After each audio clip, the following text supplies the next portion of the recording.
Hi everyone. So I've read a lot of, not a lot of, a bunch of non-fictional or self-development book. So I kind of like reading books. But now the world is getting digital and more digital day by day. So this is kind of book reading for me. Today we will be learning about Jim Rohn.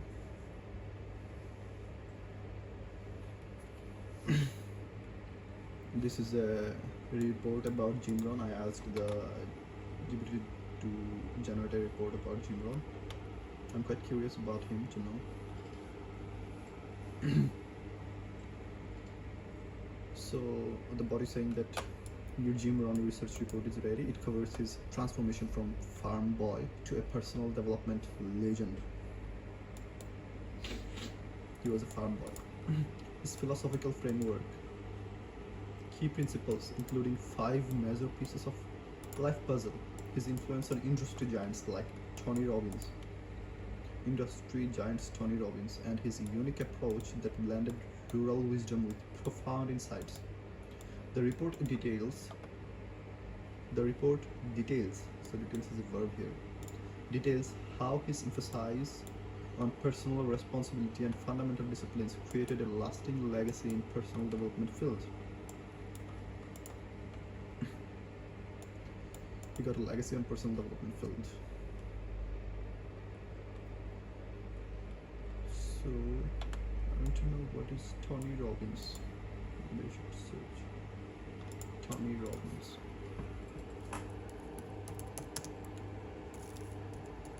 Tony Robbins. Oh, it's Ronnie Robbins. Tony Robbins, American author. Oh, okay.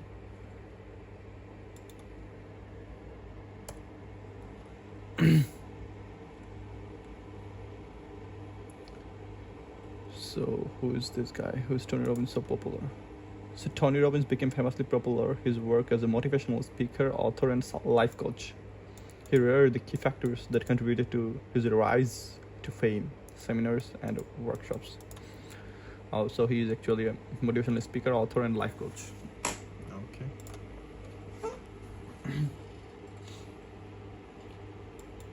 Tony Robbins. No, it's an industry giant. You got it. Jim Rohn. Now this is the research report we will be reading.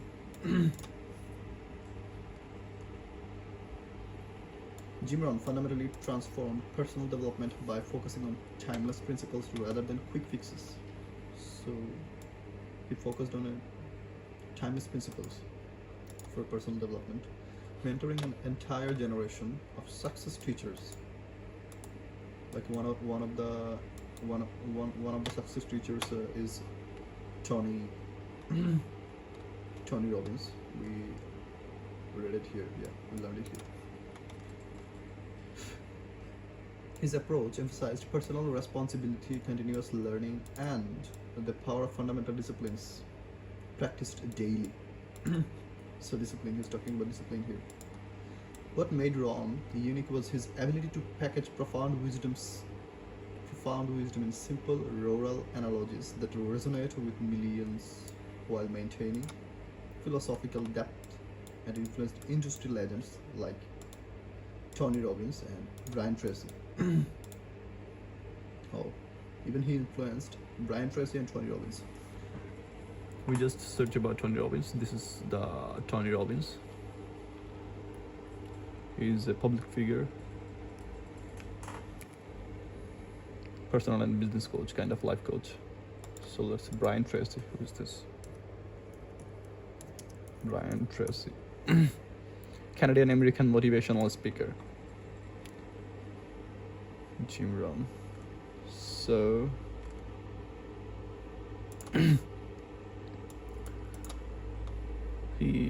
Brian Tracy is also an self-development coach, I think, motivational speaker. He is also a motivational speaker. So yeah, Tony Robbins and Brian Tracy was influenced by him. The people who followed him or were influenced by him are also legends. So he was absolutely a legend. Okay. Born Emmanuel James ROHN on September 17, 1930. Quite a long time ago. It's almost 100 years.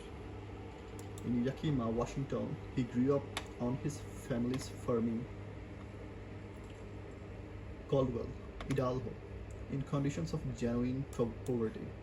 So he was from a humble background. His transformation from broke farm boy to millionaire by age 31. So he became a millionaire by age 31, followed by financial loss and recovery, gave him authentic credibility that underpinned his teachings. Authentic credibility. What does authentic credibility means? This means that he has built his career from a farm boy to a millionaire by 38. So of course he has a lot of experiences in that time period about his life, and he did a lot of things. Those things gave him a lot of understanding about life, about how human mind works.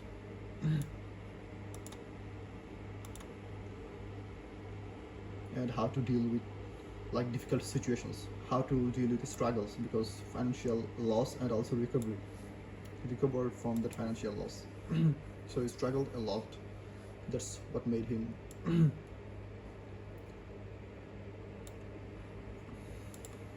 authentic credibility. So he deserved the credibility that underpinned his teachings. The pivotal moment came in 1955 when, at age 25 and deeply in depth, age 25, pivotal moment. What does pivotal means? Pivotal.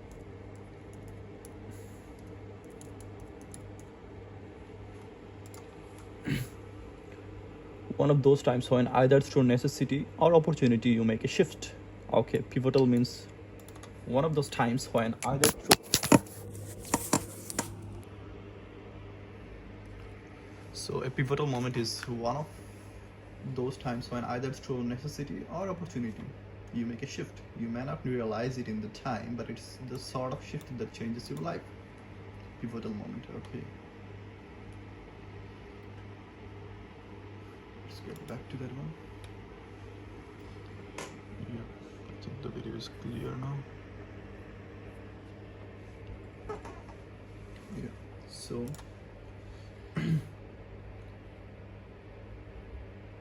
at 25 point he was in debt. So he was in debt at the age of 25. He attended a lecture by entrepreneur Earl Schoff. Oh, okay. So he attended a lecture by Earl Schoff, who became his mentor and taught him that personal philosophy, not circumstances, determines income. Okay, that's a big line, big statement. So what Earl Schoff taught Jim Rohn is that in that lecture he got to learn, because he was his mentor as well, Earl Schoff. So personal philosophy, not circumstances, determines income. It's a big statement. Because normally what we think that circumstances, like our financial condition, our family's financial condition, or maybe family situations, our life now, right now, where we are working, what we are doing right now. These are the things that determines our income. But what he is saying, that personal philosophy, not circumstances, determines income. It's quite deep. Okay. The mentor who changed everything. Earl Schoff's influence on ROHN cannot be overstated. They're saying that it's not an overstatement, it's actual. Arshaf. Let's figure out who is this guy.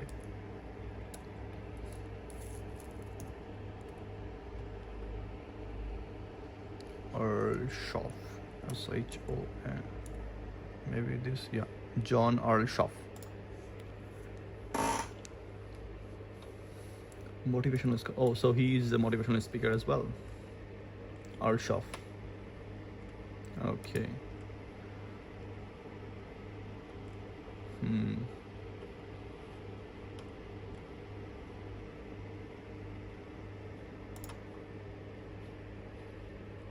He was born in 1916. Schoff was born in 1916. And Jim Rohn was born in 1930. We saw that. So, what, 14 years senior to Jim Rohn. Yeah. Pennsylvania. Okay, we'll learn about him maybe in another video or another day. Let's get back to today's topic or today's persona. Our Schoff's influence on ROHN cannot be overstated. Schoff, known as the millionaire maker. He's known as millionaire maker. It's not like he is the millionaire, he makes the millionaire. So he builds people who are millionaire. Was a successful businessman who had overcome his own challenges, including being born with a heart condition during the Great Depression.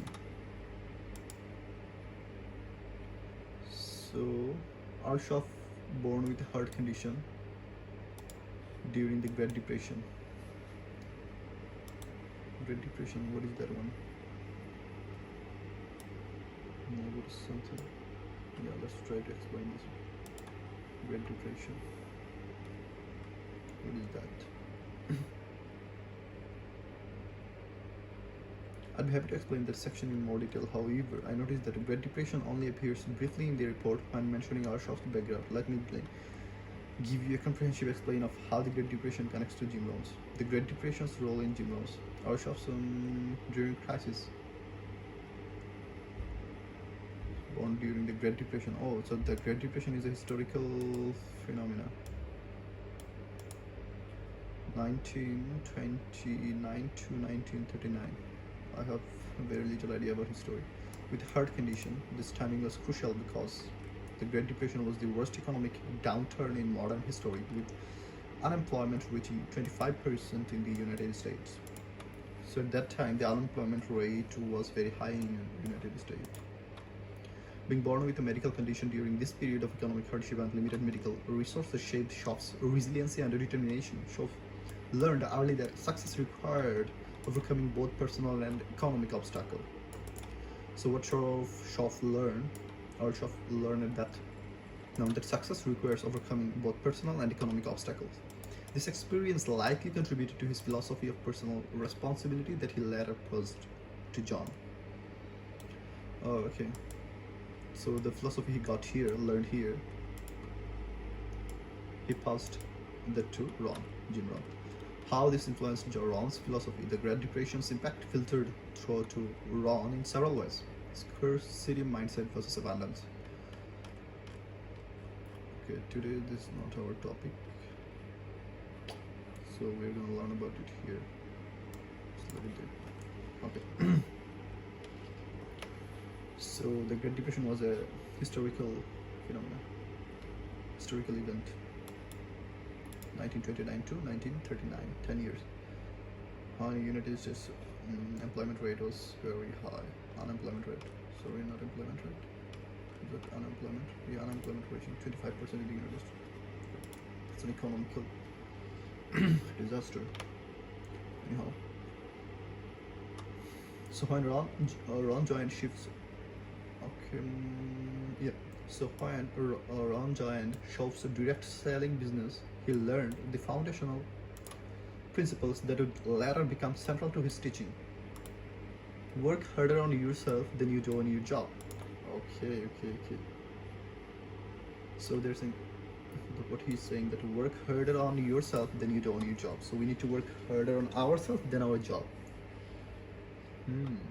That's quite insightful, quite big statement. Profits are better than wages. This is another statement, that profits are better than wages. Okay. Wages are fixed, but profit is not something fixed. It can increase exponentially. But wages do not increase exponentially. Okay. Work harder on yourself. Okay. Jim Rohn, 7 strategies for wealth and happiness. Summary of key ideas and review. LinkedIn. Should we go on that one? Maybe. Let's see what is in there. What is this?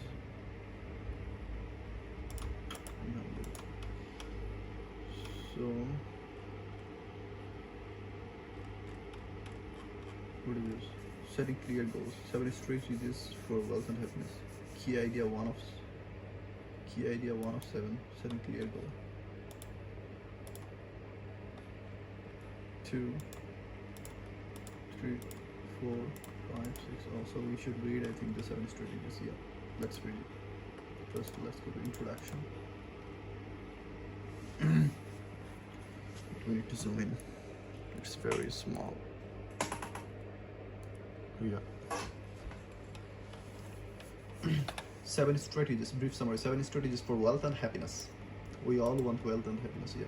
By Jim Rohn is a guide to achieving success and happiness through personal development. Success and happiness through personal development. Yeah, this is a good thing actually. Like, personal development is in our own hand. But personal development, the thing is that it's in our own hand. So if you can do personal development and achieve success and wealth, that's the best way. That's a very good way. It offers practical advice on goal setting, time management, and building relationships, emphasizing the importance of taking responsibility for one's own life, the authority of your life. So we have to take authority of our life.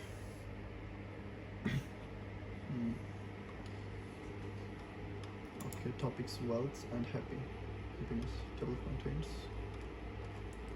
What is your table contains? 7 strategies. Summary of 7 strategies. It's too much. Summary of 7 key ideas. Just read. What's in it for me? Kick off your journey to success with advice from a self-made millionaire. So he's a self-made millionaire. Do you often find yourself... Damn, these are quite hard words. I don't have any idea about by money troubles. Do you feel like success is something unattainable, existing only in your fantasies? So you are far from alone. The author Jim Rohn felt, if you find yourself, I should learn about this word, I think.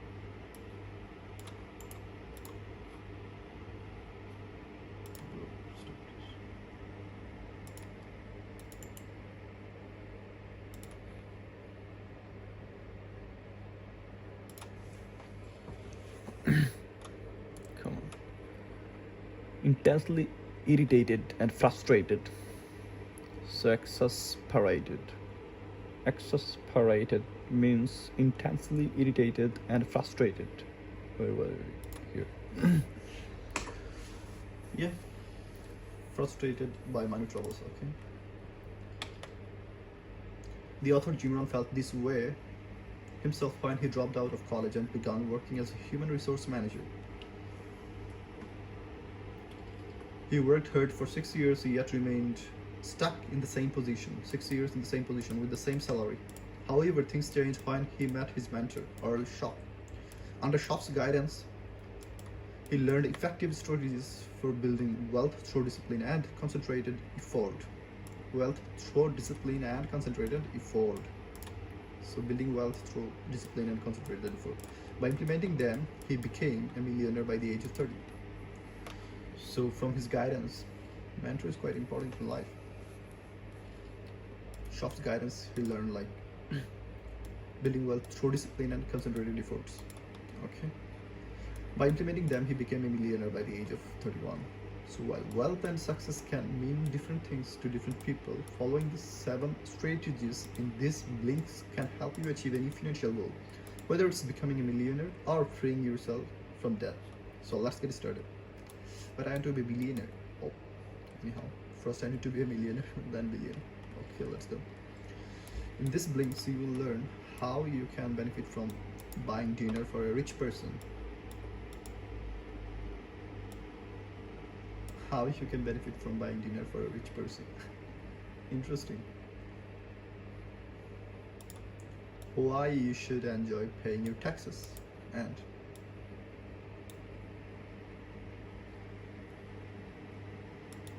what it means to adopt a 2-quarter mindset.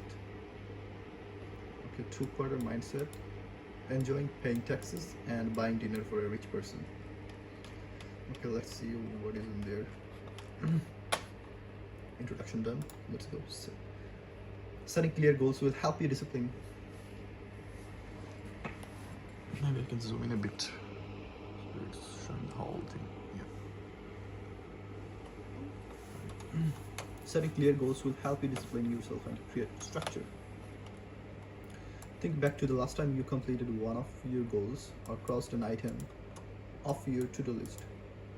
What happened afterward? Inevitably, another task cropped up to take its place. Yeah, that's how we are doing our daily task. We complete one and then come the other task. While this may seem frustrating, it's ultimately a good thing. You don't want to have just one goal at a time, because after you achieve it, you could be left lost and aimless. Because after we achieve the goal, then we don't know what to do. Consider the Apollo astronauts after they returned from their life-changing trip to the moon. Sadly, several of the astronauts fell into depression because they no longer had anything to strive for. Nowadays, as part of their mandatory training, astronauts develop goals to work toward after their mission are complete. Oh, okay, it's talking about astronauts. When they get back to the life from their journey to moon, returned from their life-changing trip to the moon, after getting back, they lost the meaning of their life, the goal of their life. Okay. You too should have goals. To get started, it's important that you set aside some time to work on them. Try the following journaling exercise to help you visualize your long-term goals and get you thinking about how to achieve them. Grab a notebook and think about what you want to accomplish in the next 1 to 10 years. For me, 1 to 10 years. For me, I want a job. Should I want to job? I want to gain some skills that will help me to get a job. And then after getting a job, I will be trying to understand what does in that industry, what happens in that industry, how the company works. And then I will try to build some companies based on that knowledge, or build some business, create some business of my own based on that knowledge. And eventually 10 years, yeah.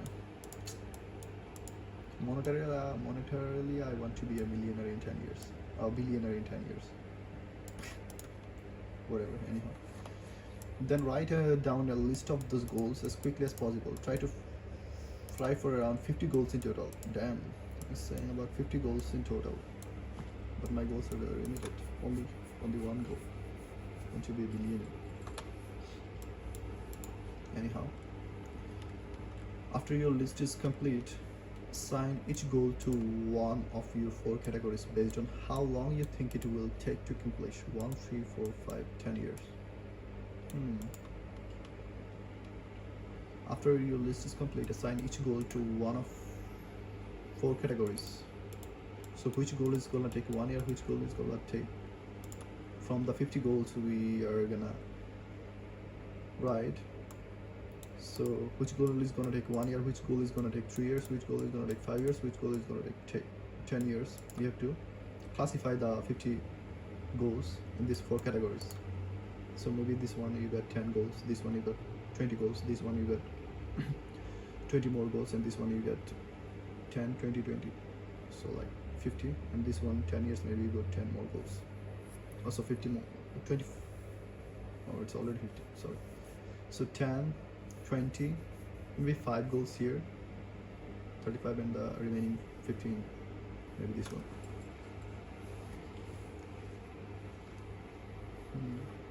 So yeah, that's how you get the goals. Categorize them. What about me? I need to think about this. Okay, it's a good idea. I will think about it. So next, balance your list so you don't have too many goals in any one category. Oh, you're saying to balance like 50 by 4, it's like 12, nearly like 10 to 12, 10 to 15 for each category. Too many goals in one category. Remove items from categories that have too many goals and add new goals to categories with too few. So he's asking to do the categorization properly in a balanced way, so that we do not get too much goals in one category and very few goals in another category. Then circle the 4 most important goals from each category. Then circle the 4 most important goals from each category.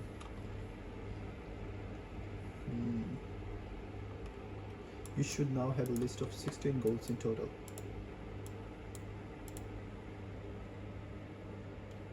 Because 4 goals, 4 goals, 4 goals, 4 goals from here, 4 goals from here, 4 goals from here, 4 from here, 4 from here. So it's 16 goals in total. Finally, write 1 paragraph about each goal.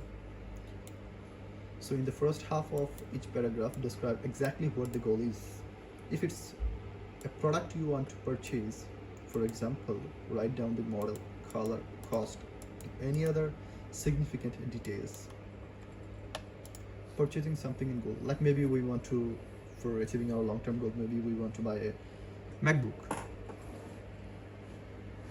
to study or learn if we don't have that.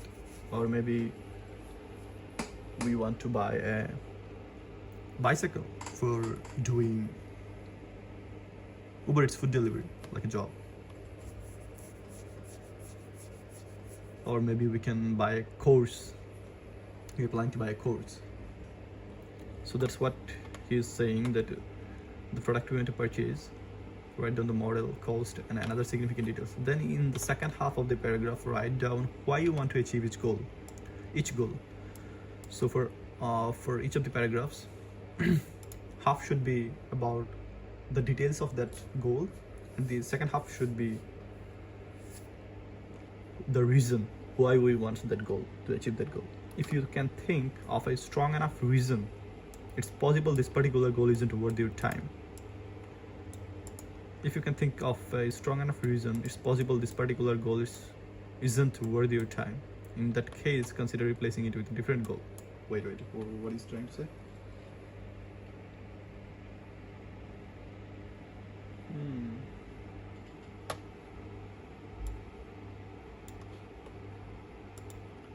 So we have identified our goal and the reason why we want it, and after that what he's saying, that if you can't think of a strong enough reason, why we want to achieve this goal, it's possible this particular goal isn't worth your time. Oh, okay. So yeah, simple. I thought in a different way. So we need to find a strong enough reason for that goal why we want. If not, then it's not worth our time. It's time lost. Consider replacing it with a different goal. After you have refined your list, you will be able to refer back to it to check your progress and review which goals are still important to you and which aren't. After you have refined your list, you will be able to refer back to it to check your progress and review which goals are still important to you and which aren't. So this was the first, 7 strategies. So this is one of the strategies of these 7 strategies for wealth and happiness. Setting clear goals will help you discipline yourself and create structure. Let's get the second one. Self-led learning is the key to wealth and personal development. Self-led learning. So you need to teach yourself. So we need to teach ourselves for personal development and to create wealth. In most fields, people don't expect to achieve success without years of study and practice. Take medicine. No one would attempt a triple bypass surgery without first studying the human heart for years. Triple bypass surgery, yeah, it's a surgery in the heart. So without studying the heart, no one is gonna do the surgery. That's what he's trying to say. So how could anyone expect to become wealthy and successful without ever studying, say, financial management or how to run a business? So if you want to be successful or wealthy, you have to understand what financial management is and how to run a business. It's like the same way. If you don't know what heart is or how heart functions, we can't do a surgery on that heart. Okay. Fortunately, you don't have to spend time and money at a university to learn how to increase your wealth. Instead, you can do it through self-led learning.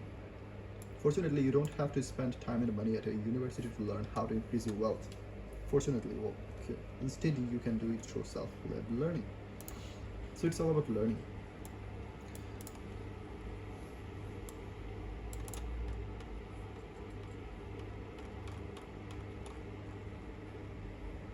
More than the institution, what is important is our learning. Regardless of the institution, maybe we are in a university, maybe we are not in any university, maybe we are doing any job or we are in business. So it doesn't matter if we are connected with an institution or not. We can still learn about all these things. That's called self-led learning. Okay. Eliminate barriers to personal development and increase your value.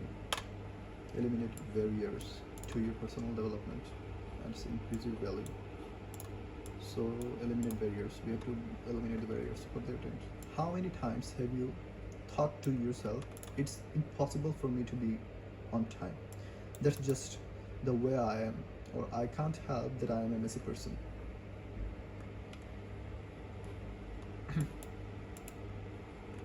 As common as statements like these are, they damage our self-esteem and make us feel like we are unable to overcome our natural tendencies, natural behavior, natural habits.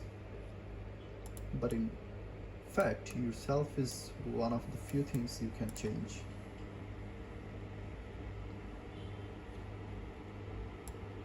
So sometimes we think that it's impossible for us to be on time. That's the way we are, and I can't help. I can't help. I'm a messy person. That's what we think sometimes about ourselves.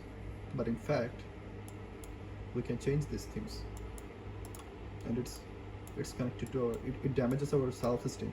If this way of thinking and this way of talking damages our self-esteem and makes us feel like we are unable to overcome our natural tendencies. But we can overcome our natural tendencies.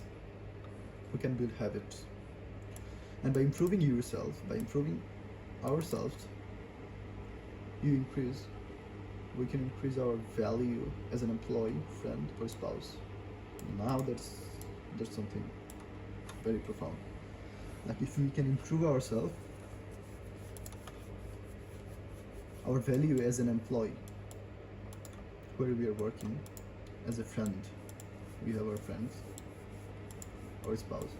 So if we increase our value, it's gonna impact. The reflection will be shown in our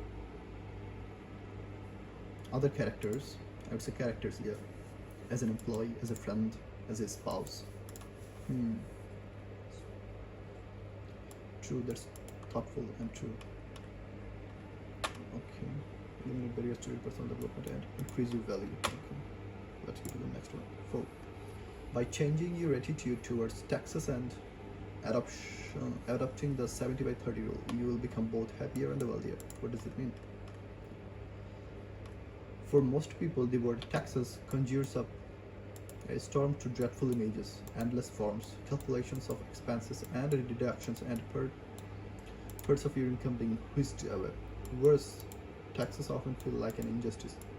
You may find yourself thinking, why should I be able to keep all my hard-earned money? Why shouldn't I be able to keep all my hard-earned money? So we also think the same way almost, that tax is taking our money we worked hard for our money.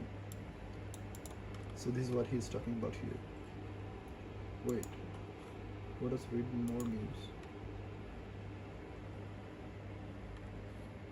Are we reading it? Are we reading the like? Oh shit. For reading more, we need to sign up. Shit.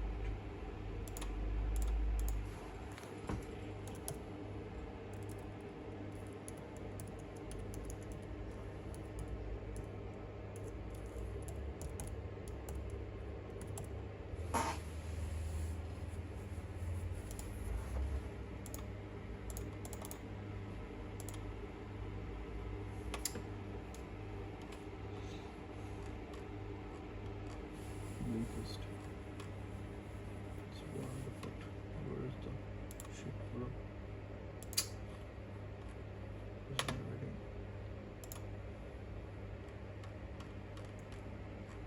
Oh, okay. The first idea we already, where we are in the fourth idea, right? Yeah, I already signed up.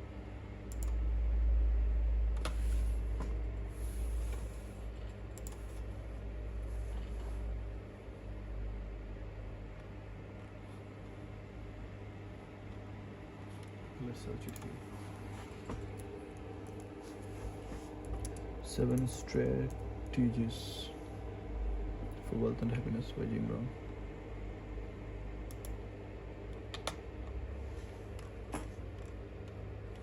Oh, I think it's not free. We can't get it free. It's not possible to get it free. That was just.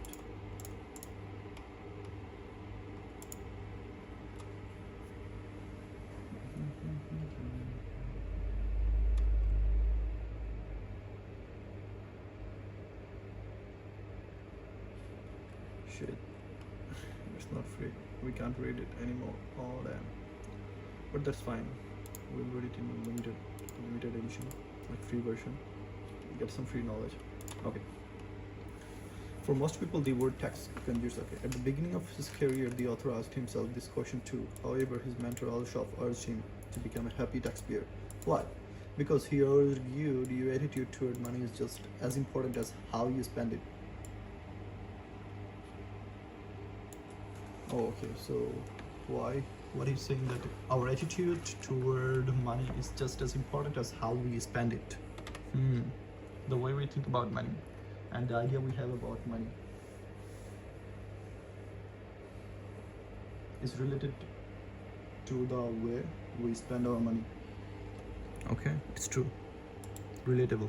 A more positive outlook can help you feel less frustrated and more in control of your finances. A more positive outlook can help.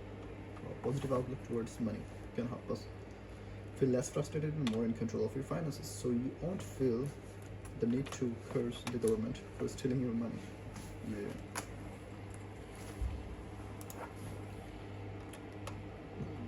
Okay. But we can create more. Sad. Allocating your time wisely through careful planning. What is your approach to balancing work and life? Okay, now this is a universal problem. A phenomenon. Balancing work-life balance. Approaching to balancing work and life. Balancing work and life. Are you a drifter? Someone who is resistant to any restrictions on his time and only willing to take in temporary jobs? Or are you a workaholic who devotes every waking moment to your career? Maybe you are in the middle, working 9 to 5 but unwilling to take on projects involving larger time commitments. As you may have guessed, none of these approaches is ideal. You don't have to choose between success with an excessive workload or mediocrity with enough time to relax. In reality, you need to make time for every aspect of your life, working hard, spending time with family, and even doing nothing. So what he's trying to say that in reality, we need to make time for every aspect of our life. We need some time when we don't do anything. We need some time when we are working hard. We need some time when we are spending quality time with our family. So we need time for everything. It's not like we can't sit without doing anything. We should have some time for nothing, for relax. When you dedicate too much time to one of these areas, your lifestyle becomes lopsided, which is unsustainable in the long term. Oh, okay, we shouldn't dedicate too much time in hard work, or too much time in doing nothing, or too much time with the family. We should allocate it properly. That's what he's trying to say, I think. So there I got a new word, that is lopsided. Lifestyle become lopsided. Let's see, what does it mean? Lopsided, with one side lower or smaller than the other side. So it's actually the imbalance. Lopsided. So too much time to one of these areas, your lifestyle becomes lopsided, which is unsustainable in the long run. In the long run, It doesn't sustain if we make any imbalance. Like if we keep working hard, but we do not spend time with our family, and we do not give time to ourselves, what is like doing nothing, or like relax. So it's gonna be in the long run, it's not gonna sustain. Or if we pass too much time with our family, spend too much time with family, and do not work hard and do nothing, it's also not gonna sustain.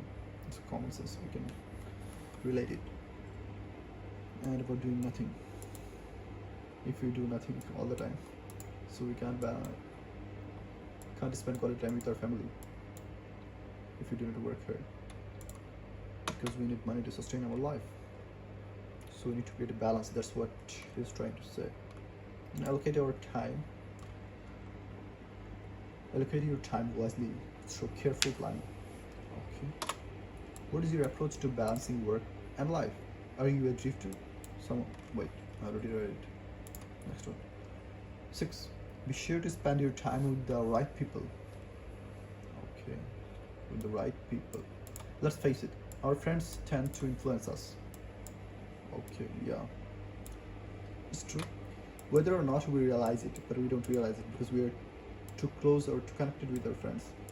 So we don't realize it. That they're saying that a friend is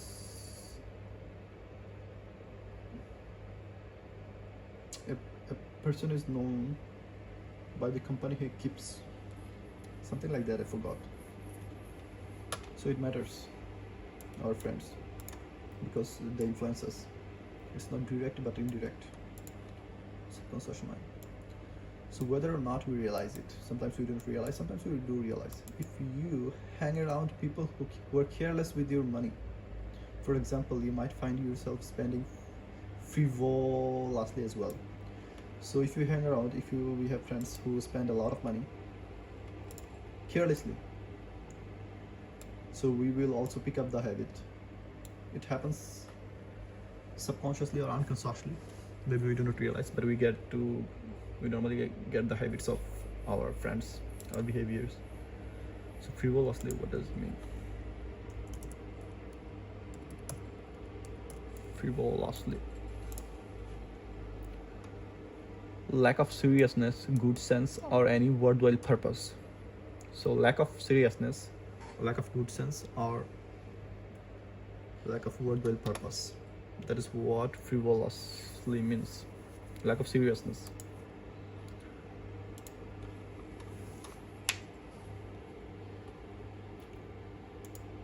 So if your friends go out to see sports matches every weekend, chances are you will end up tagging along. So if they have like some good habits, like on weekends they go to watch a match, see sports matches every weekend, chances are we will also go. So that's what I'm saying. We bad and good, everything we unconsciously or consciously, we tend to have the same behavior as our friends, especially the close ones. Those scenarios might not sound so bad, but what if your friends have habits that are more destructive than this? In that case, you might end up adopting similarly harmful habits. For instance, if you surround yourself with liars and cheaters, you might begin to see their behaviors as the norm. So cheating and lying would be like part of their behavior. So and before you know it, you might find yourself lying and cheating too. Yeah, it's possible. It happens subconsciously. Maybe we get to their behaviors, and it's their behaviors. If someone always lies and cheats, or it's a trait of their behavior, so we may copy it without subconsciously. It's possible.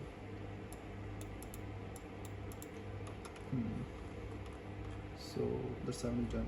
Be sure to spend your time with the right person. So summing up, the first one is setting clear goals will help you discipline yourself and create structure.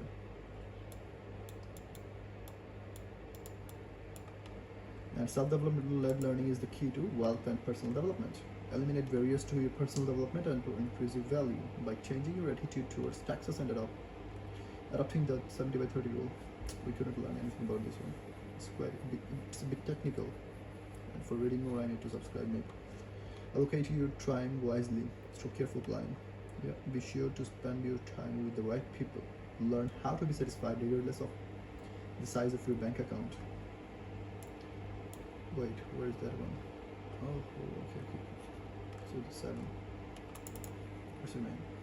Learn how to be satisfied regardless of the size of your bank account. Oh, that's a big statement. Also, we often hear stories, ultra-rich celebrities and business people who are deeply unhappy despite their wealth. So happiness has got nothing to do with wealth. Directly. Like if someone has wealth, you can't say that he's happy or that person is happy. Maybe in our life, right now, we need wealth. So we are biased. We are thinking that if we get the wealth, we will be happy. But we can see that people with wealth are not happy. So wealth is not the one and only reason for happiness. That's what it's clear from here. Okay. How is it that possible when they have reached the peak of success? Unfortunately, although these people have amassed huge fortunes, what does amazed means? Let's find it out.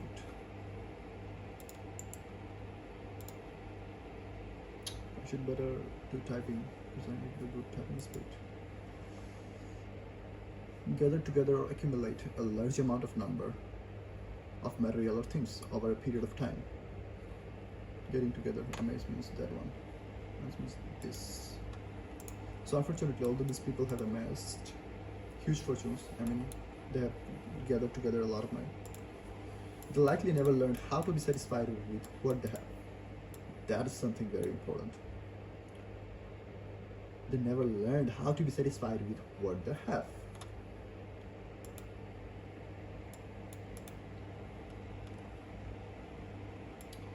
Even in my religious teachings,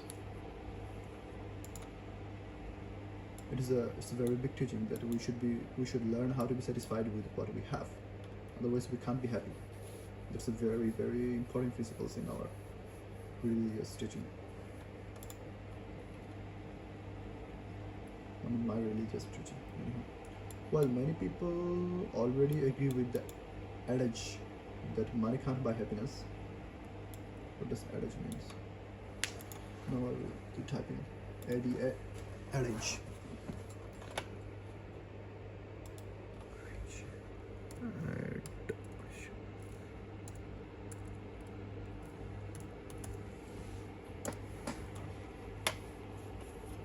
Proverb or short statement expressing a general truth. Oh, okay. Proverb or a short statement is what adage.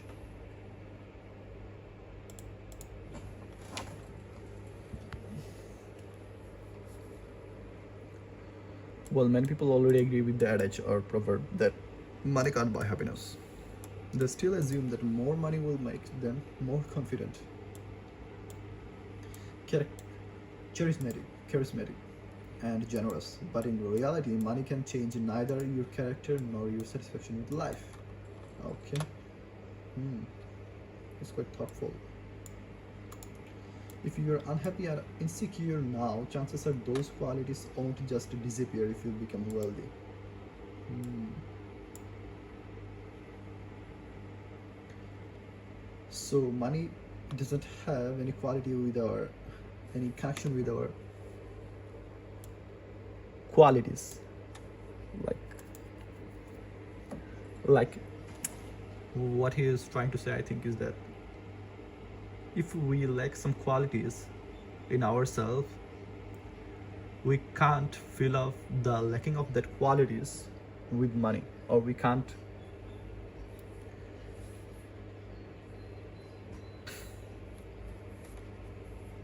because by hard working maybe we will get money, but we can't develop the qualities. That's what we have seen. There are examples. There are a lot of people with wealth, they do not have qualities, they do not have self-satisfaction. That's what he's trying to point or say. Unhappy and insecure now. So if we are unhappy and insecure now and we lack qualities, we should focus on building that qualities, and we should find out what is the reason of our unhappiness and insecureness, and then we should work on those things. It's part of personal development. It has no any direct connection with wealth. I mean, if you get wealth, these are not gonna be fixed. That's what he's trying to say. So, but if we can fix those qualities, then maybe we get wealth. That's what his philosophy. That personal development can lead to wealth. But without personal development, if we try to get wealth, after getting the wealth, still we will not be satisfied enough. Maybe that's what he's trying to say. Okay, 7 studies are done. We read the short versions of this. Maybe there are more writings about these ones. But for the first one, it is more detailed. We don't have the option like read more, so it's full. But for the other ones, these are like for the subscription, they do not give us the chance to do the reading. They're not giving us the chance. Anyhow, it was enough learning, free learning. Then let's go back to our main page.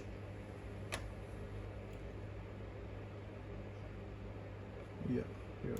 So under Shop's guidance, ROHN achieved millionaire's status by age 31 through the direct sales industry, specifically with Abunda Vita and the later Nutrivio Corporation. However, when Nutrivio went out of business in 1963, ROHN lost his fortune and found himself broken again at 33 age. Oh, so went out the business. This experience of both success and failure deepened his understanding of the principles he would later teach, proving that financial success without proper philosophical foundation.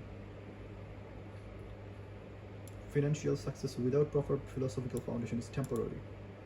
Philosophical, it's why are they using the word philosophical? I don't know.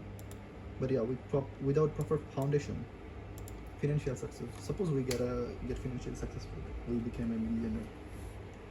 Maybe it's possible, maybe luck by chance, everything was in our favor and we become a millionaire or we become rich. But we can't hold that richness or that wealth if we do not have the foundation, if it's not like built in day by day or with our actual efforts, hard work, learning, self-development. We can't sustain that wealth. Maybe we'll lose it, because without foundation, nothing remains.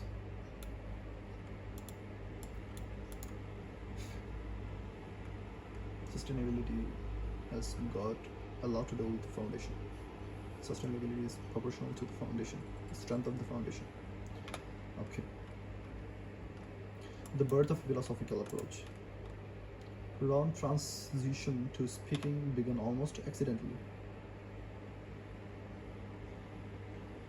ROHN's transition to speaking. Okay. After losing his business fortune, he was invited to speak at his local Rotary Club about his experience. Oh, okay, he was invited to. Okay. His presentation, titled Idaho Farm Boy Makes It to Be Beverly Hills, revealed his natural storytelling ability inherited from his father. Oh, okay, so the natural storytelling ability he inherited from his father. Storytelling is a very good thing. I like the quality. Even some of my friends, they are very good at storytelling. I really admire that quality of them. I also want to learn that. So about ROHN, he learned it from his father. His first public seminar in 1963 at the Beverly Hills Hotel launched a speaking career that would span over 40 years, reaching more than 6,000 audience and 5 million people worldwide. So that's where his speaking, storytelling, or speaker quality started, and it reached more than 6,000 audience and 5 million people worldwide. What distinguished ROHN from other motivational speakers was his philosophical depth. So he has got a personal quality. He has got a distinctive quality from other motivational speakers. The philosophical depth. He has a philosophical depth. He wasn't interested in temporary motivation or quick fixes. Yeah, temporary motivation and quick fixes videos are available in the internet, throughout the whole internet. But this doesn't give us the solution or the permanent fix for long term. Instead, he focused on what he called the fundamentals, timeless principles that had worked for centuries and would continue working. Timeless, fundamental principles, yeah. That's called the foundation. If the foundation is strong, anything is gonna sustain, continue working for centuries. That's why the rules are Jim Rohn's success. Jim Rohn blog without success. The passing of a personal development legend. Oh. His approach was encapsulated in his famous statement. Encapsulated. It's like encrypted, or like packed in his famous statement. There are no few fundamentals. Truth is not new, it's old. There are no new fundamentals. Truth is not new, it's old. So the fundamentals exist from the very beginning, but we couldn't figure out what are the fundamentals. That's what he's trying to say, maybe. The fundamentals exist, but we discover it later. That's the problem. Because we need that ability to see actually through the things, what are the fundamentals. Okay, the 5 major pieces framework. ROHN's core philosophical framework. Core philosophical framework. Okay, what's that? The 5 major pieces of the life puzzle. So his philosophical framework is based on the 5 major pieces of the life puzzle. Provided a systematic approach to personal development. Systematic approach for personal development, so that anyone can follow. Systematic approach. Philosophy. Determine how you think about life and circumstances. So the philosophy part is like how we think about life and circumstances. Circumstances is our current situation, regarding our job, regarding our friends, regarding our family, regarding our financial status, regarding our study life, student life, regarding our relationship life, regarding everything. These are called the circumstances and life. ROHN taught that it's your personal philosophy, not external events, that determines your results. ROHN taught, that's a big statement, that our personal philosophy, not external events. Like there are things happening in our life with us all the time. But he's saying the results depends on our personal philosophy, not things. Yeah, earlier I studied somewhere, I read that it's not what determines our success, that what happens to us. It's how we respond to what happens to us. Like the same events, same thing, same disaster, same things happening with people, like in general with all people, but the response is quite different. Sometimes we respond, that's what is individuality, like we are different from each other. We respond to the same kind of thing in a different way, and that different response creates different results. So that's what he may be trying to say, that we should respond to the phenomena or events, external events, properly, and that response depends on our personal philosophy. So if you can properly respond to what happens to us, we can maybe get a better output, maybe change the direction of what's going to happen in future. Because external events, we don't have any control on the external events. It's going to happen. The life is happening, everything is happening, so things will happen, but we should determine how we respond to that thing, focusing on our personal philosophy. Okay, this was the foundation piece that influenced all others. So this is the foundation piece that influenced all other pieces, like 5 pieces. We're saying 5 major pieces of life. Attitude. So the 5 pieces are attitude, activity, results, lifestyle. These are 4. Oh no, the first one is like this, yeah, philosophy, personal philosophy. So personal philosophy, attitude, activity, results, lifestyle. Attitude reflected how we feel about circumstances based on our philosophy. Attitude, yeah, like something happened to us. Then how do we react to that thing? How do we reflect? That's our philosophy. Because the same thing, like, so from my personal example, like there are people who lose, like I do food delivery, in Uber food delivery sometimes. So my bike got stolen one time. No, actually 2 times my bike got stolen. So other people also get lost their bikes. There are many students I talked to while doing Uber. They also lost their bikes. So this is the event that has happened. But how do we reflect on that? These are the circumstances, like losing our bike. It's a circumstance. But how do we reflect on that? How do we react on that thing? That's what is attitude. Because someone's attitude is different from the other people's attitude.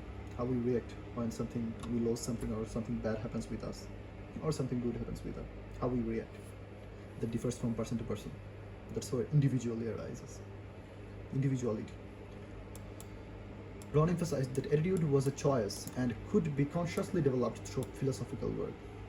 So the reaction or the attitude we have after something happens to us, good or bad, is our choice.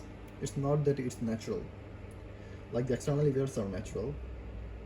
We don't have any control. The bike was lost. It was lost. We couldn't do anything. But after losing, what we do, what we think, how we react on that thing, how we reflect, how we should approach the next things. These are like through philosophical work, we can consciously develop. Because after losing a bike 1 time or 2 times, if we are still not careful about, if we still could not figure out why the bike is losing, if we still don't know how to handle the problem or something that is happening with us, then that means we didn't reflect on that proper incident, on that accident properly, or any bad thing that happens. We didn't reflect it properly. We didn't think thoroughly or properly. Anyhow, activity represented the actions you take based on your philosophy. Activity represent the actions you take based on your attitude. He taught that successful people don't necessarily work harder, but they work on their right activities, guided by proper philosophy. Okay. Like for me, when I lost my first bike, I didn't lock that one. So I don't remember actually. I forgot. I thought I locked it, but maybe I didn't lock it. That's why.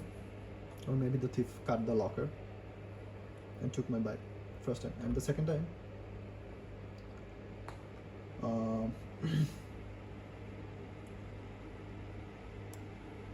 I was always careful about locking the bike. And the second time when I locked the bike, it was in my restaurant, in Oporto restaurant in my restaurant where I work, in my workplace. I put the bike. So it was only for 1 minute or maybe 2 minutes. I put the bike and I was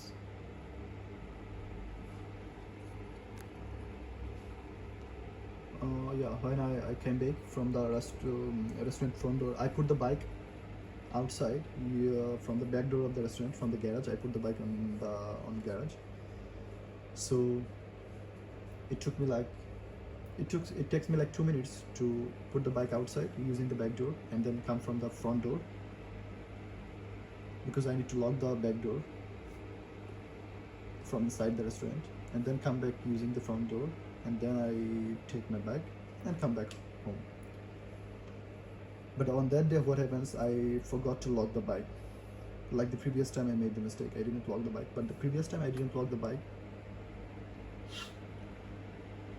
I thought that within 30 minutes, it was in front of my front door, house front door. So I thought maybe within 30 minutes it's not gonna lost. I went to take a shower and came back, take my food and got ready. It's only 30 minutes. And within that 30 minutes, my bike was gone from the front door of my house. So it was long time, so 30 minutes. I shouldn't put the bike without lock for 30 minutes. That is my mistake. That's why I lost the bike. And the second time, when I lost the bike, it was like only 2 minutes. So I thought 30 minutes is a long time to steal the bike, but 2 minutes maybe not long. That's what maybe my mind thought. In my brain I was thinking. That's why second time I also lost the bike in just 2 minutes. So I came back. I was supposed to lock, maybe I forgot to lock that. After putting the bike on the outside the back door, I lock it. But in two minutes I came and the bike was gone. I saw it on the video later, on the restaurant video restaurant camera. The guy, the junkie, was stealing the bike. So in these two incidents, the first mistake was like big mistake, because I didn't lock the bike. I knew that it's gonna take me like 30 minutes to get ready. So I lost the bike. And the second time it's gonna take me only 2 minutes to come back from the back door. So I thought maybe it's not gonna go on, or I forgot to lock the bike. Actually I always lock it, but that day I forgot it. So he was actually following, the junkie was following. So he was just following which day I forgot to lock the bike, and then he will steal it. That's what happened. I feel like he lost it. So from now on, what I do is that I always lock the bike. Even for 1 minute, even for 30 seconds. That's the response, like attitude. What happens, then we responded. And for my house, I put the bike inside my house. There is a bit space inside my house, so I put it now inside the house, not outside the house. Not unless I put the bike inside the house, so no chance to steal. So these are the activities we do. What I'm trying to say is that we should always like try to fix the mistake to minimum. Always try to minimize the chance of happening something bad. Getting the lesson from what we did, from the mistakes we have already done. We should always try to minimize the chance of doing the same mistakes again. That's what the attitude and activity part relates to my life. Okay.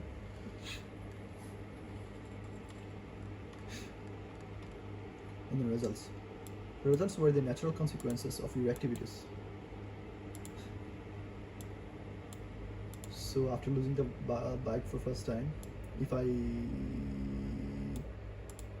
I could fix my activity, like if I did lock it in the restaurant, when I lost the second bike in the restaurant, if I locked it properly, I wouldn't lose the bike.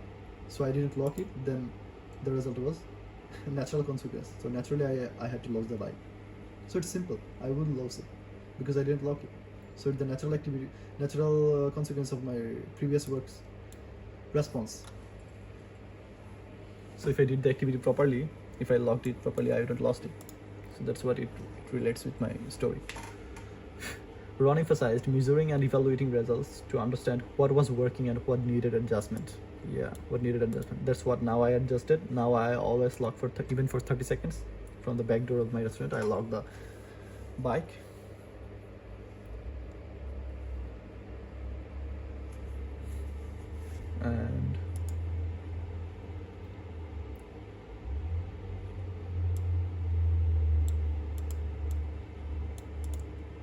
And one more thing is that I put my bike inside my house, so no chance to stealing.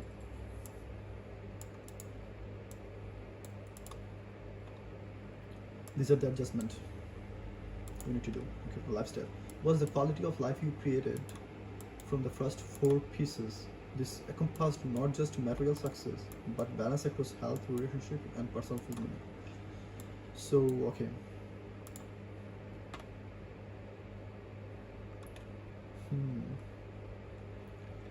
Was the quality of life you created from the first 4 pieces? Was the quality of life you created from the first 4 pieces? First 4 pieces means what? Philosophy, attitude, activity, and results. So what he's saying that this encompassed not just material success but balance across health, relationships, and personal fulfillment. So he's saying that based on the past activities, we should. So what he's trying to say that the quality of our life should be.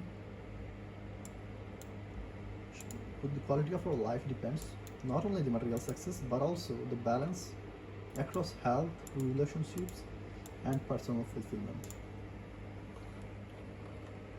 So if you only try to get the material success, it's not gonna give us fulfillment, because life is a multi-dimensional. If we do good in one dimension, the other dimensions are gonna get bad impact and we won't get the fulfillment. That's what he's trying to say. Yep. So we need to fix the lifestyle as well. We should focus on health, relationships, and personal fulfillment, everything. Okay. Timeless principles that shaped millions. ROHN's teachings centered on several key principles that became mantras for the personal development industry. You were the average of the 5 people you spend the most time with. So what is saying that now it's a big statement as well. You are the average of the 5 people you spend the most time with. So we spend most of our time. Suppose we spend time with people around us. Yeah, that's simple. We naturally spend time with people around us. So the people we spend the time with us, with whom we spend the most times, those 5 people, including us, we're the average of that 5 people in our quality of life or our thinking process or our way of thinking about life is the average of those 5 people. It's relatable because we are influenced by the people we talk with, the people we live with, the people we think about. It influences our life. So it's the average. So what we should do is we should talk with good people.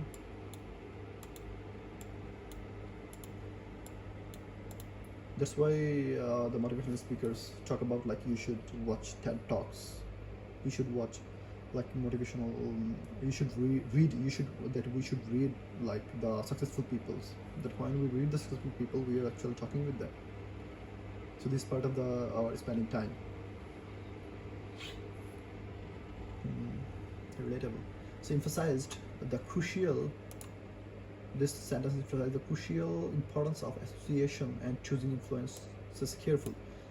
So we can even choose our influences. The influences that are subconscious, we can also choose that carefully.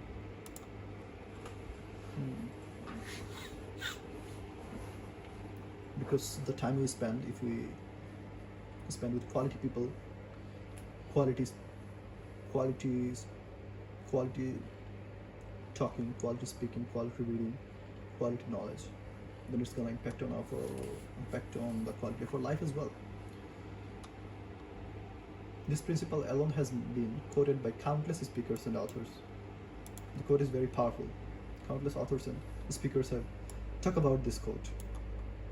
So we should be careful. Becoming one of the most recognizable concepts in personal development. His philosophy on success was equally profound. Success is not to be pursued, it is to be attracted by the person you become.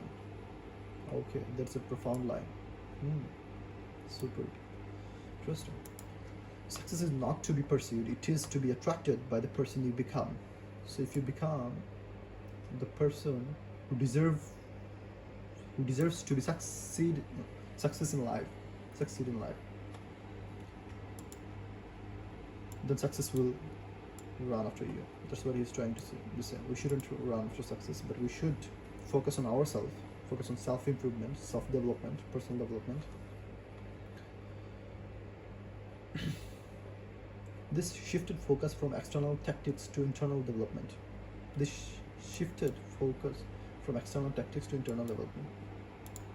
Emphasizing character and personal growth as the foundation of achievement. This shifted focus. Emphasizing character and personal growth as the foundation of achievement. So the line is emphasizing about the personal development. Foundation of achievement is the personal development and personal growth. We should always grow, we should always learn. That is the formula of success. We should learn from our life, the events we have, everything. We can learn from everything. The discipline principle formed another cornerstone. Success is nothing more than a few simple disciplines. The discipline principle formed another cornerstone. Success is nothing more than a few simple disciplines, practiced every day, while failure is simply a few errors in judgment, repeated every day. So he is trying to define success. Success is nothing more than a few simple disciplines. So we should build a discipline. So what he is trying to say that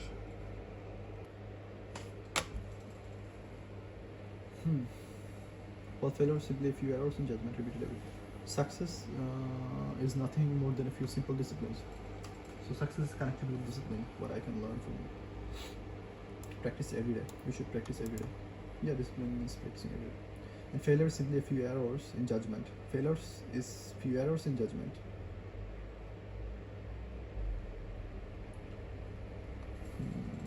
Failures is actually few errors in judgment, repeated every day.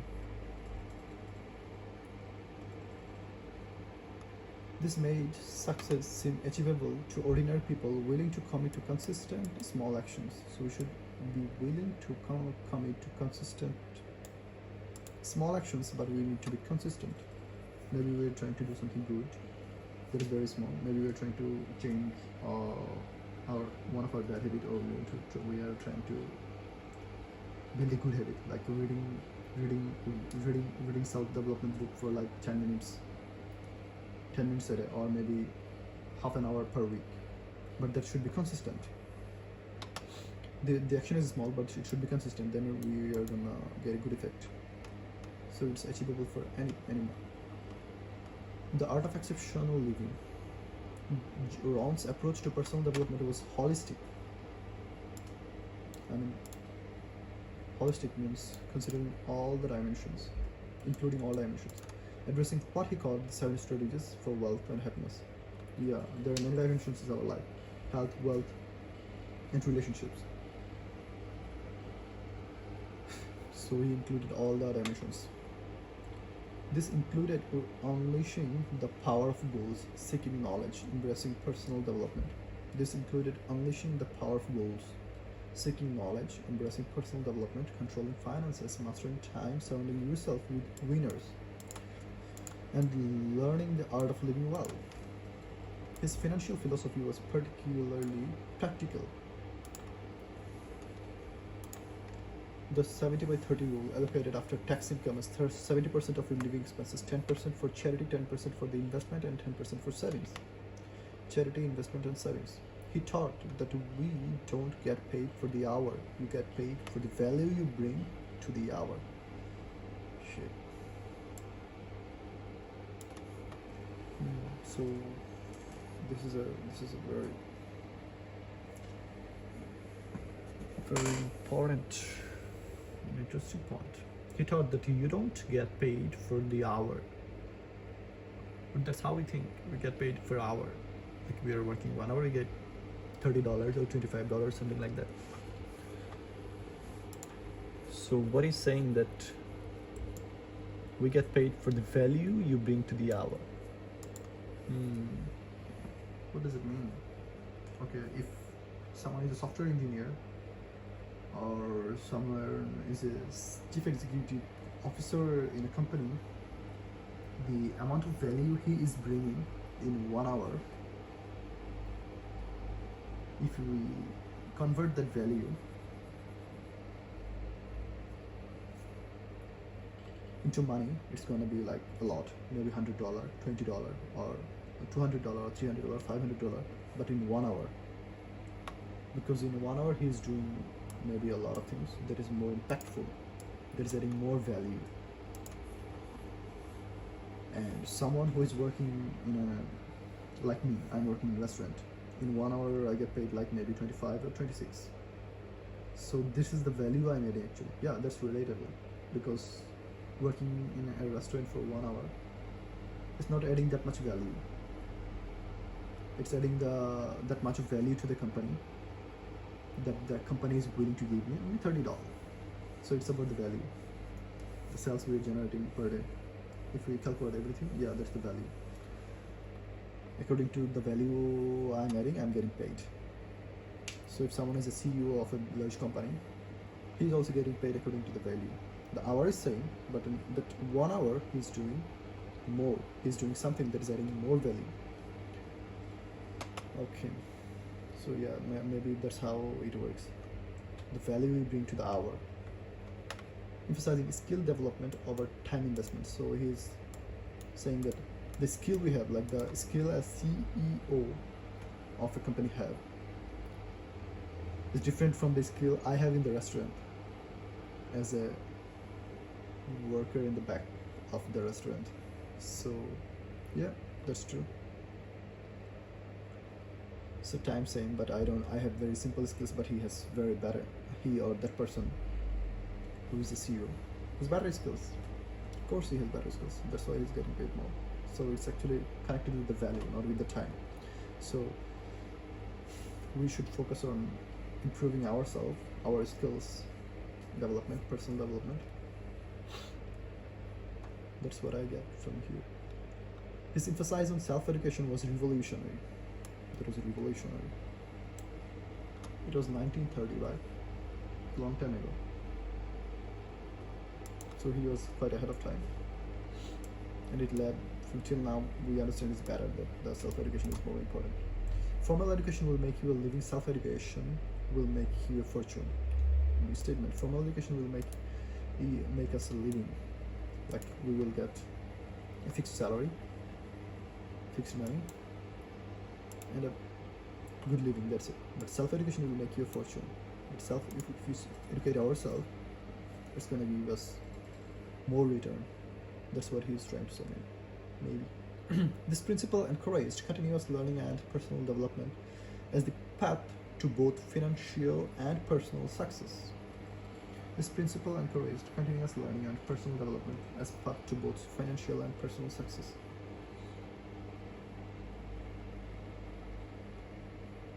The mentor who created legends. Perhaps ROHN's greatest legacy lies in the success of his mentees. Many mentorship, maybe. Tony Robbins attended a $35 seminar with ROHN when he was just 17 years old and broke.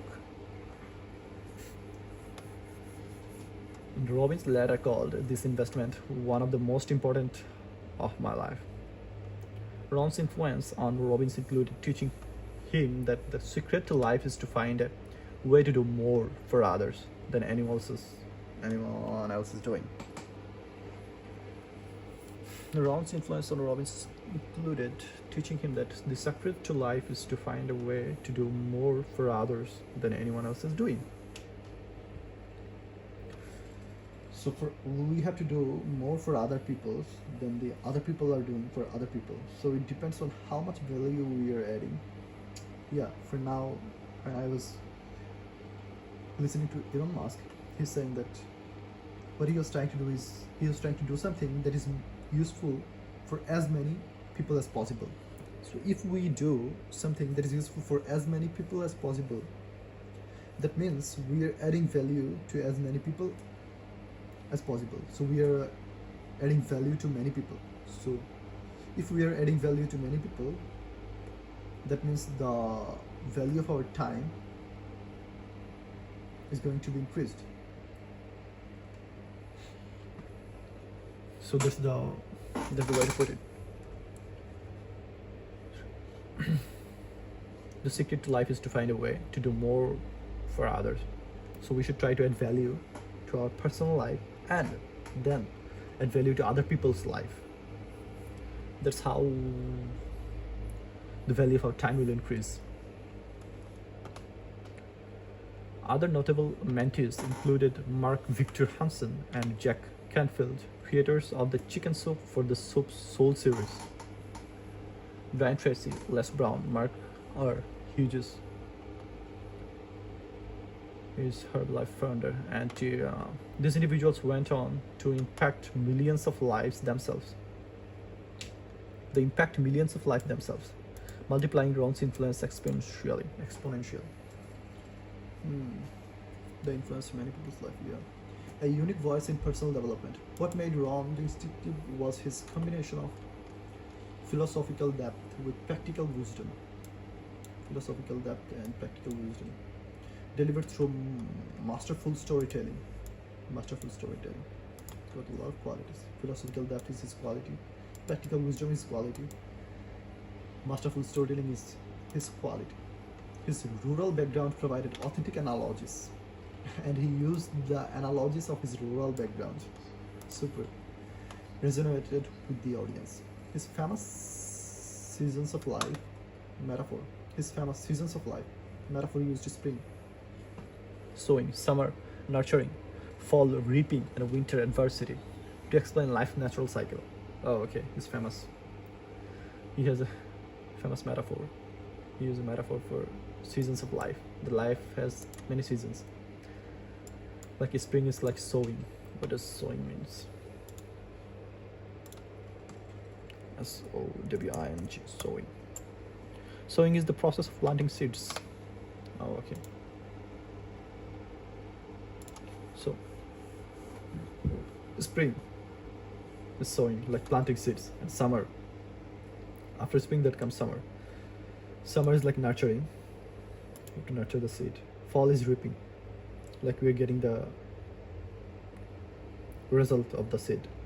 And the winter is adversity to explain life's natural cycles. In the winter, it comes adversity.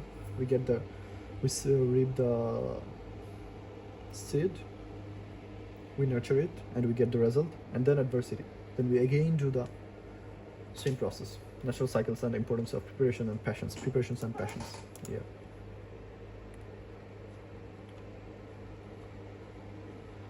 So his speaking style was described as having elegance and common sense. His speaking style was described as having elegance and common sense. Okay. With a captivating storytelling style. Common sense, yeah. Common sense is the most uncommon thing in the world. Anyhow. With a captivating storytelling style.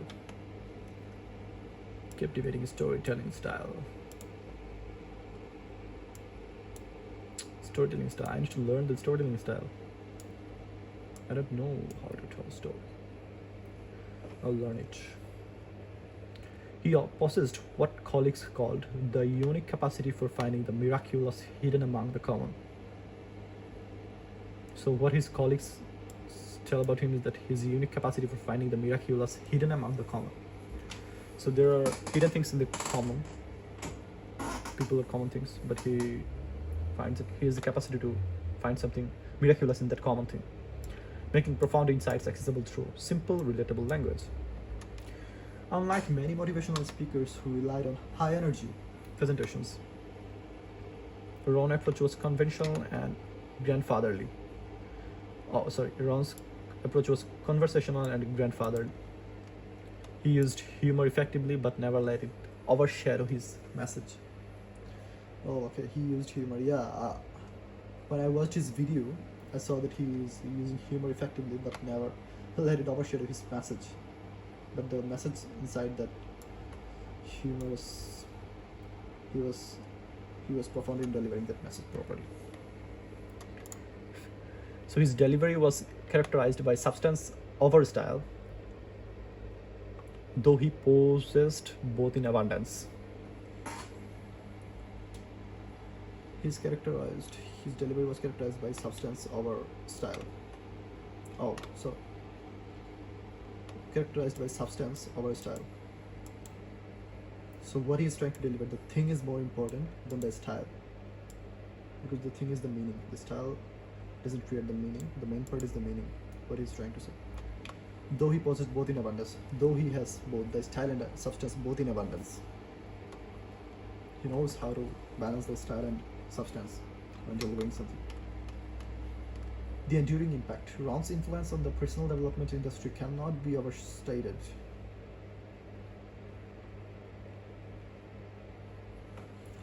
He literally shaped an entire generation of personal development trainers and established standards that continue to influence speakers today. His focus on character development, personal responsibility, and timeless principles created a foundation that transcends temporary trends.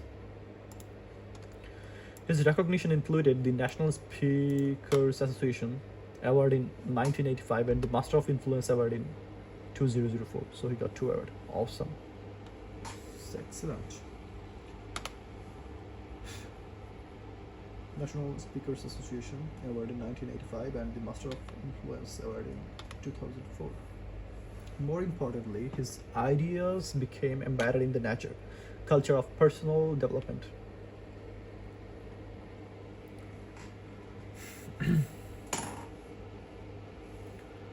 With his quotes and principles appearing in countless books, seminars, and programs.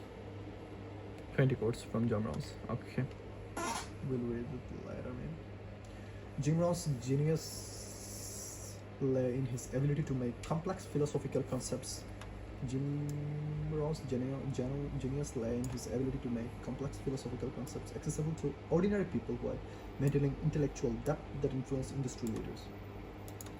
His emphasis on personal responsibility, continuous learning, and fundamental principles created a framework that remains relevant decades after his death in 2009. So he died in 2009. By focusing on becoming rather than getting. Peace be Paul.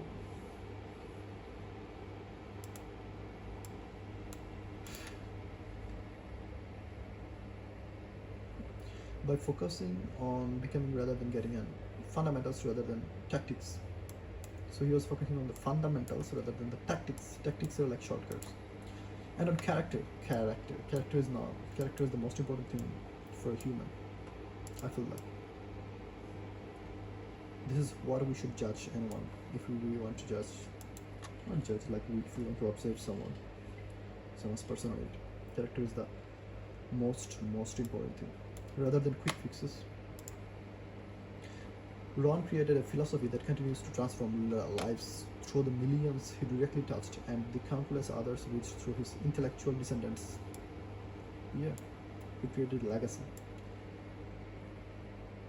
He teaches the people, and that people is teaching the whole world. So of course he deserves a lot of credits. His legacy demonstrates that true influence comes not from temporary motivation, but from timeless wisdom that helps people design lives worth living. Sure. Okay, so what I was thinking about is that is the research paper the bot gave me about him. So yeah, maybe I was trying to include a video of him, the YouTube video.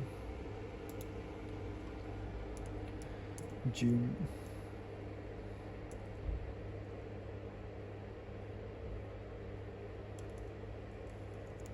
Rohn.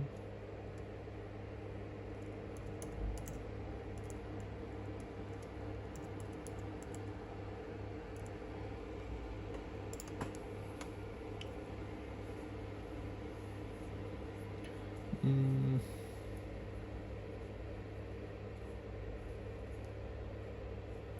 It's 41 minutes, 33 minutes. I need a short video to watch. Yeah.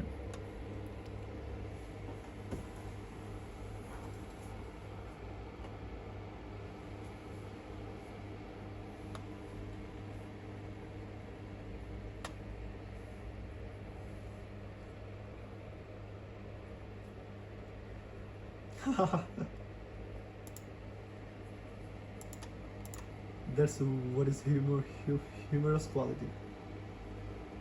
Like whatever we want, we need to ask. He's saying that whatever we want, in a way. But maybe he's gonna say a lot of things. But he said just ask. That's the end of the note. Interesting.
So yeah, see, he is quite humorous and intelligent. The way of his talking is like awesome. That's called storytelling. Anyhow, it's enough for today, I think. I have learned a lot of things from him, a lot. I hope I can implement all the lessons in my life as well. Good luck to you as well.